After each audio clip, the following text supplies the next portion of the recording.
Едно предупреждение, сигнал за нашествие на опасни гасеници у нас. Това нещо, за което говорим, се нарича борова процесионка и предизвиква тежки алергични реакции, задушаване, може да предизвика дори смърт. Опасна е не само за домашните любимци, но и за децата. Сега това дългото, нали не е една са много една след друга хора? Нали такова чудовище не сме издробили от някъде. Такова животно няма общо, но това са отделни гасеници, някак се след плодовете сме ги ситуирали тук, тия гадни, неприятни гасеници. Макар че очевидно са опасни и за животните, и за хората. И как си вървят в нишка? Да видим от Габриела Георгиева, нейните събеседници, колко опасна може да е срещата с това животно. Наистина ли е толкова опасна? Хора са загубили в социалните мрежи, са коментирали кучетата си. Семейство с дете също са пострадали по някакъв начин. Ще разберем от Габриела по какъв. Добро утро. Към вас, Габи. Здравейте! Гасениците, за които ще говорим сега, по думите на лекари, се срещат основно в Азия, но ето, че вече има случаи и в България. Те предизвикват алергични реакции при хората, а за животните могат да бъдат и фатални. Сега с мен са майката на пострадало дете Нели Цветкова и доктор Мустаков, който е алерголог.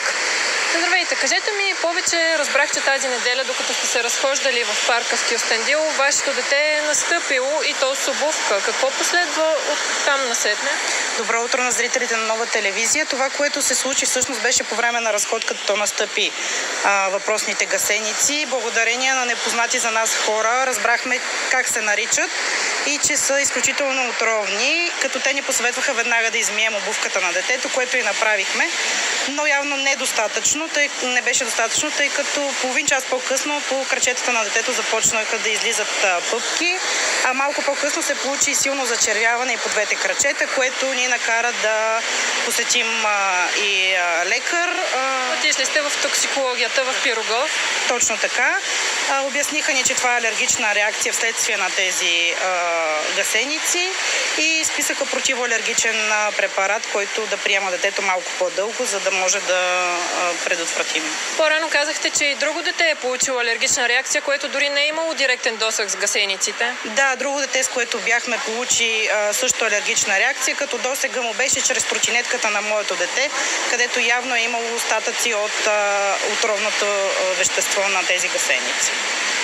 И сега към вас, доктор Мустаков, как да реагираме в такъв момент, било то при директен досег или не? Здравейте! Въпросните гасеници са описани от преди 350 години, от преди 25 години са известни като алергени. Около половината хора, които дават реакции към тях, развиват алергична реакция, т.е. останалата половина е по-скоро токсична. Има два алергена, които са изолирани както от власинките, така и от телата на гасениците. Каква е разликата между алергична и токсична реакция? При алергичната реакция има участие на антитела, докато при токсичната ефектът е директен и е биохимичен, най-общо. Така че са изолирани два алергена. Исках просто да предупредя, че те могат да действат както при контакт, така и от изпарения на въпросните гасеници. Тоест, ако човек настъпи гасеницата, може изпаренията от смачканите гасеници също да предизвикат алергична реакция и трябва да се отдалечи незабавно, да се измие по възможност от досега с гасеницата. А това, че се движат в верига от по много, увеличава ли всъщност токсина, който разпръскват? Естествено, колкото повече са гасениците, толкова повече токсин може да се отдели и освен това и по-голям риска да се бъде настъпена верига от гасеници, отколкото една единствена гасеница. И за това наистина е много важно, когато се излиза, особено в Борова гора, да бъдат контролирани децата, домашни любимци, тъй като може да бъдат смъртоносни реакциите за кучета, примерно кучето оближе гасеницата, се получава некроза на езика или отлук и задушаване, така че тази година явно е година на тези гасеници и трябва да се подходи внимателно. Това признак ли е, по който можем да разпознаем за точно този специфичен вид гасеници, ако видим дълга верига от тях, или могат да се движат и единично? Имате ли представа? По правило там идва името им, че те се движат на верига като нашествие и за това е характерно за тях, че са закачени една за друга, когато излизат от гнездото, което правят по дърветата и убито с паежи на нещо като паежи, разбира се. Като трябва да бъдем внимателни, тъй като можем да ги засечем не само по земята, а също така и да паднат от някое дърво. Да, всъщност това ги прави професионален риск за горските работници. Всъщност оттам са и първите съобщения.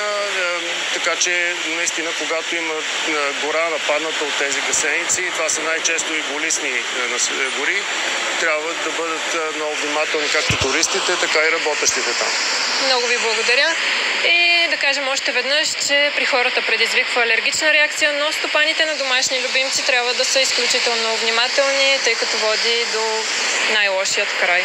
Направо съм впечатлен. Никога не е късно да научиш нещо ново от Здравей България. В такава жива верига да се движат тия опасни гадинки и вече да не са, рядко са да са налични по нашите ширини. Те добре, че така се движат, защото така може да ги видиш. Иначе, ако е една сама по себе си, може и да не я забележиш, че е върху кучето ти или е полазила крачето на детето. Друго си беше нашествието с калинки от предишните години, нали? Далеч по-приятно беше.